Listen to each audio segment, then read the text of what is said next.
viendra un jour où l'enfer se déchaînera, un jour que nul ne pourra fuir, un jour où les cieux se fendront, où la terre tremblera, et où l'enfer, prêt à bondir, sera tiré par 70 000 reines.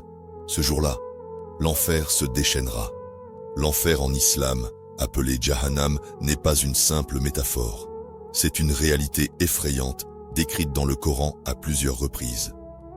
Allah dit dans la sourate Al-Mulk, 67, 6, « Et pour ceux qui ont mécru en leur Seigneur, il y a le châtiment de l'enfer.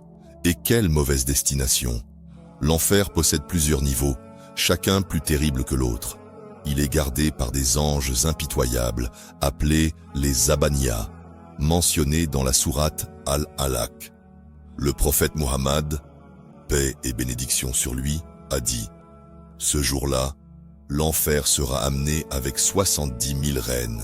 À chaque reine, il y aura 70 000 anges qui le tireront. » Rapporté par Muslim, imagine la scène.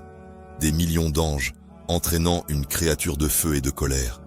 L'enfer gronde, hurle, prêt à dévorer ceux qui auront rejeté la vérité. Sourate Al-Fajr 89, 23. Et l'enfer sera amené, ce jour-là.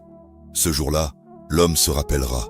Mais à quoi lui servira ce rappel? Ce n'est pas qu'un feu inerte. L'enfer parle. Allah nous dit dans la sourate Kaf, I50, 30. Le jour où nous dirons à l'enfer, « Es-tu rempli ?» Et il dira, « Y en a-t-il encore ?» L'enfer est avide, insatiable.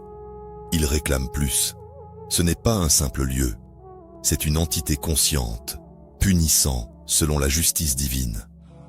Face à cette réalité terrifiante, le prophète, paix et salut sur lui, nous a enseigné comment s'en protéger, par la foi sincère en Allah, par les prières régulières, par l'aumône, la miséricorde envers les autres, et par l'imploration de la protection d'Allah contre l'enfer. Une des invocations qu'il répétait souvent était « Oh Allah, protège-moi du châtiment de l'enfer ». Ce n'est pas une histoire pour faire peur. C'est un rappel. L'enfer n'est pas une punition arbitraire. C'est la conséquence du refus, de l'orgueil, de l'injustice.